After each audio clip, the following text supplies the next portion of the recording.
یا کہ اے موسیٰ فلاں علاقے میں جاؤ، میرے ایک ولی کا انتقال ہو گیا ہے، تو اس کا جا کر نماز جنازہ ادا کرو، غسل کفن کا انتظام کرو۔ آپ ادھر گئے، آپ نے جب غسل کفن کے لیے کوشش کی تو لوگ کہنے لگے آپ کدھر آ گئے، یہ تو بڑا گناہ گار، بڑا بدکار اور زمانے کا بیکار شخص ہے، آپ اس سے جنازہ پڑھنے آئے ہیں۔ بہرحال آپ نے وہ سارا کچھ کر دیا، پھر اللہ سے کہا کہ یا اللہ بندے تو یہ کہہ رہے ہیں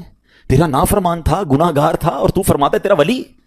اللہ نے فرمایا موسیٰ بات یہ بندے سے بات تو صحیح کر رہے ہیں، یہ جو کہہ رہے ہیں نا یہ سب ٹھیک کہہ رہے ہیں، مگر بات یہ ہے کہ اس بندے نے مرنے سے پہلے جب اس کی وفات کا وقت قریب آیا نا تو 5 کلمات کے ذریعے اس نے مجھے پکارا، اے موسیٰ میں نے ان 5 کلموں کی وجہ سے اس کی مغفرت فرما دی۔ حضرت موسیٰ نے کہا یا اللہ مجھے وہ 5 سینٹنس بتا دے، مجھے وہ 5 کلمات بتا دے کہ صدیاں گناہ کر کے اتنے بڑے گناہ گار کو صرف 5 کلموں کے لیے بخش دیا تو نے۔ اب ذرا ان 5 سینٹنس کی خوبصورتی، ڈیپتھ اور اللہ سے کنیکٹیوٹی سمجھیے گا۔ کاش یہ بات سمجھ آ جائے کہ توبہ کہتے کس کو ہیں، اللہ سے کنیکٹیوٹی کسے کہتے ہیں۔ ہم کانوں کو ہاتھ لگانا یا اللہ میری توبہ، ہمارے تو سٹائل ہی دوسرے ہیں نا۔ توبہ کسی اور شے کا نام ہے، توبہ کے لیے کوئی بہت بڑا اہتمام کرنے کی ضرورت نہیں ہے، بس دل سے ایک بار پکارنے کی ضرورت ہے، سچی پکار ہو جائے، ایک بار سچی کنیکٹیوٹی ہو جائے، وہ کریم پچھلے سارے گناہ معاف فرما دیتا ہے۔ اس پتہ ہے گناہ گار نے وہ 5 جملے کیا کہے، وہ کہتا ہے اے اللہ تو جانتا ہے کہ میں نیکوں سے محبت کرتا ہوں اگرچہ خود نیک نہیں ہوں۔ ذرا سوچئے، میں خود نیک نہیں ہوں مگر تو جانتا ہے مجھے نیکوں سے پیار بڑا ہے۔ دوسرا سینٹنس کیا تھا، یا اللہ تو جانتا ہے میں گناہ گاروں سے بغض رکھتا ہوں، فاسقوں سے بغض رکھتا ہوں حالانکہ میں خود گناہ گار ہوں۔ سمجھ رہے بات کو، اپنے گناہوں کا اعتراف، اقبال جرم ہے۔ بندے کو کہو تو گناہ گار، بولتا میں کدھر گناہ گار بھائی، مجھ سے بڑا تو نیکی کوئی، ہم تو پہلے یہی ماننے کے لیے تیار نہیں کہ میرے گناہ کتنے ہیں۔ اللہ کی بات دنیا سے چھپا لو، اللہ سے چھپتا نہیں کچھ، ادھر اقبال کریں، ادھر مانیں، ایکسیپٹ کریں۔ ہاں دنیا کی عدالت میں اگر ہم کہیں جا کے اپنا جرم ایکسیپٹ کر لیں سزا سنائی جاتی ہے۔ سبحان اللہ، میرے رب کی رحمت کے انداز ہی نرالے ہیں، اس کی عدالت کے دستور نرالے ہیں۔ کوئی سچے دل سے جا کے مان لینا یا اللہ میں سب سے بڑا گناہ گار، اس کی رحمت اس کی بخشش فرما دیتی ہے۔ اس نے کہا کیا کہا، یا اللہ ہوں بڑا گناہ گار، میں گناہ گاروں سے نفرت رکھتا ہوں مگر مولا خود بھی گناہ گار ہوں۔ تیسرا جملہ کیا تھا، یا رب اگر مجھے معلوم ہو جائے نا کہ میرے جنت میں داخل ہونے سے تیری ملکیت میں کوئی کمی آ جائے گی تو پھر میں تیری جنت کا کبھی تجھ سے سوال نہیں کروں گا، کیونکہ مجھے پتا ہے تیری جنت بہت بڑی ہے، مجھے داخل کر کے تیرا کچھ بھی نہیں جانا، تیرا کچھ نہیں جانا، میرا بیڑا پار ہو جانا ہے، تو پھر میں تجھ سے کیوں نہ مانگوں،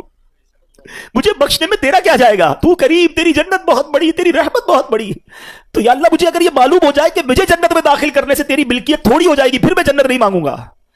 چوتھا سینٹنس کیا تھا، یا رب اگر مجھے معلوم ہو جائے کہ میرے جہنم میں داخل ہونے سے تیری ملکیت میں اضافہ ہو جائے گا تو میں جہنم سے تیری پناہ بھی نہیں مانگوں گا۔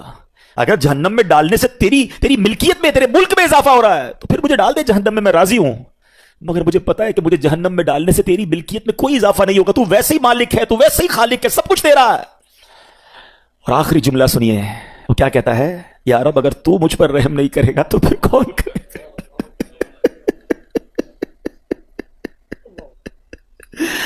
اگر اللہ رحم نہیں کرے گا تو کون کرے گا۔ آج اس کی رحم کی بھیک لینے تو آئے ہیں، آج اس کے کرم کی خیرات لینے تو آئے، ہم مانتے ہیں یا اللہ، ہم سب ایکسپٹ کرتے ہیں، ہم نے بہت گناہ کیے، ہم نے بہت خطائیں کی، لوگوں سے ڈر لگتا رہا کہ کوئی دیکھ نہ لے، مالک معلوم تھا تو دیکھ رہا ہے، پھر بھی ہم نے گناہ کیے، دروازے بند کر کے گناہ کیے، لائٹ آف کر کے گناہ کیے، علاقے تبدیل کر کے گناہ کیے، ہم سب مانتے ہیں مولا، مگر یہ پتا ہے ہمیں بخش دے گا تو تیری رحمت میں کمی نہیں آئے گی، تیرا جائے گا کچھ نہیں، ہم بھی تیرے بندے ہیں، ہم بھی تیرے بندے ہیں، تیرے محبوب کے امتی ہیں مولا، تو رحم نہیں کرے گا تو کون رحم کرے گا۔ حاصل کریں، جب حضرت عبدالرحمن بن عوف کو ہوش آیا نا تو لوگوں نے کہا کہ آپ کی طبیعت کیسی ہے، تو آپ نے کہا کیا مجھ پر غشی طاری ہو گئی تھی،